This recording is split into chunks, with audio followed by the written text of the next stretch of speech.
पर लगता है कि तुम्हें भलाई पसंद नहीं।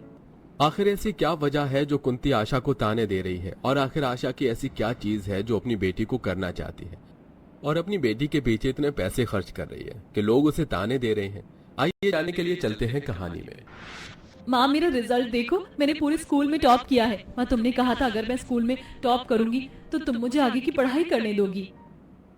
अरे निशा बेटा, तेरे पापा आपा है, जो छोटा भाई है, तेरी माँ बेचारी अकेली सब्जियां बेचकर घर चला रही है, तुझे पढ़ा लिखा रही है, और ऐसे में तुझे अपनी माँ की मदद करवानी चाहिए, और तू है कि आगे की पढ़ाई करने की बातें कर रही है।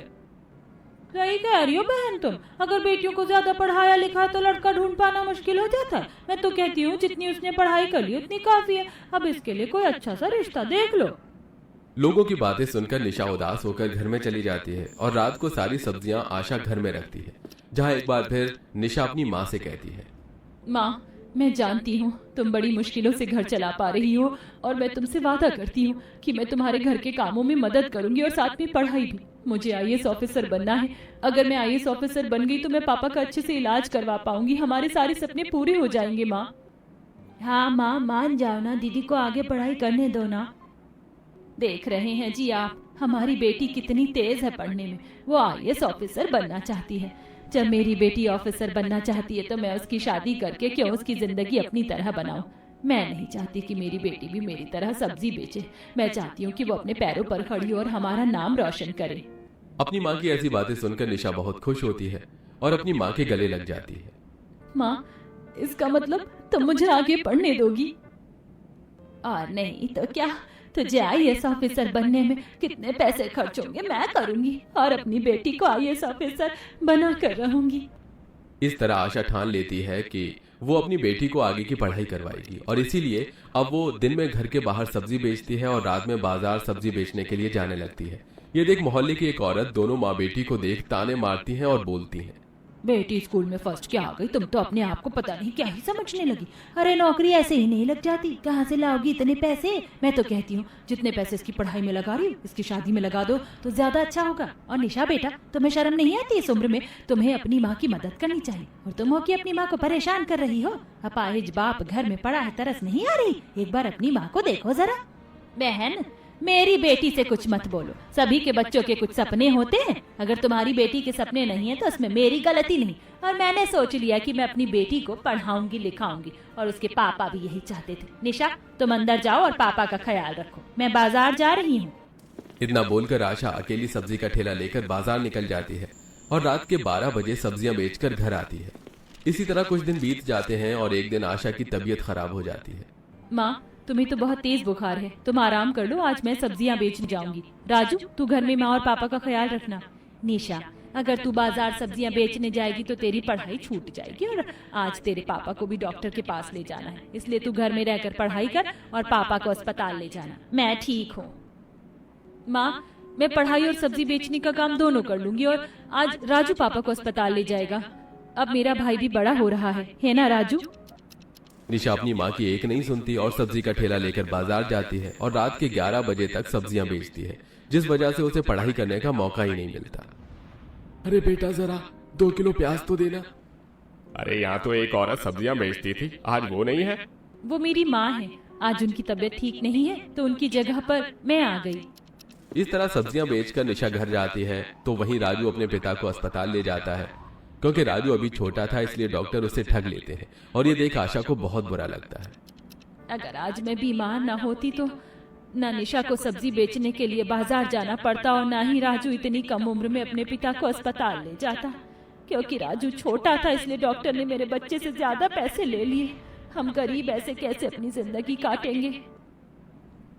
आजकल के कुछ डॉक्टर बस अपने डॉक्टर होने का फायदा उठाते हैं और हम गरीब मासूम को लूटते हैं।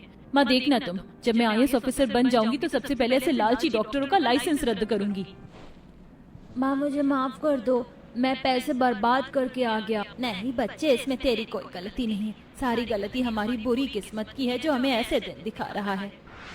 इतना बोलकर निशा थकी हारी पढ़ाई करते हुए खाना बनाने लगती है, और क्योंकि आज उसकी सही से पढ़ाई नहीं हो पाई थी इसलिए वो सारी रात बैठकर पढ़ाई करती है। समय यूं ही बीतता है और बहुत जल्द निशा की दोस्त पूजा की शादी हो जाती है और कुंती आकर आशा को ताने देने लगती है।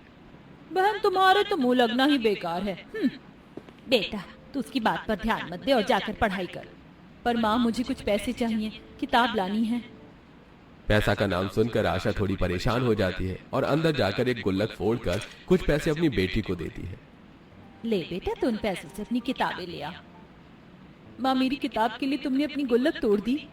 इन गुल्लक में तो तुम काफी टाइम से पैसे डाल रही थी ना। माँ आज मुझे बहुत बुरा लग रहा है। अरे पागल, बुरा क्यों मानती है? ये पैसे मैं तेरी शादी के लिए जोड़ रही थी। अब जब मुझे शादी नहीं करनी तो इन पैसों की सही जगह तो इस्तेमाल करना पड़ेगा ना। इसीलिए मैंने ये पैसे तेरी पढ़ाई में खर्च कर दूंगी।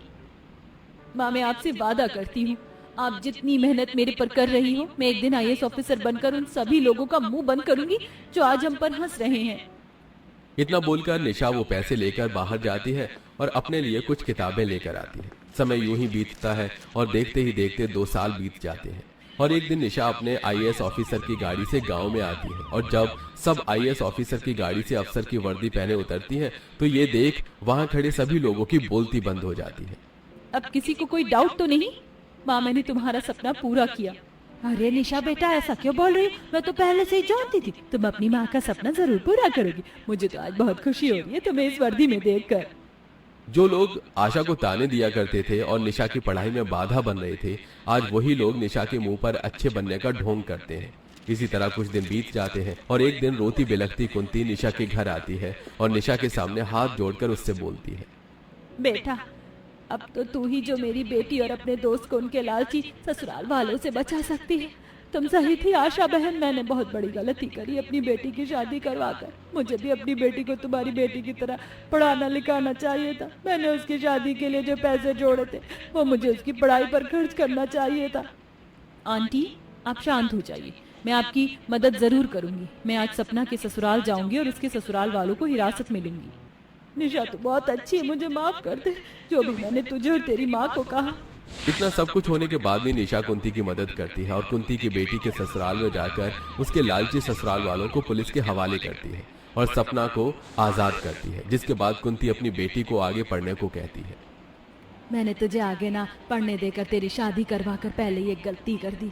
अब मैं तुझे घर में नहीं बैठा कर रखूंगी। तुझे टीचर बनना था ना, मैं तुझे टीचर बनाऊं। मैं कराऊंगी अपनी बेटी को आगे की पढ़ाई जैसे आशा बहन ने करवाई थी। लेट ही सही आंटी, पर आप अपनी जिंदगी में पहली बार कोई अच्छा फैसला ले रही हैं। अगर आपने ये फैसला पहले ले लिया होता तो बेचारी सपना को ये दिन ना देखना पड़ता।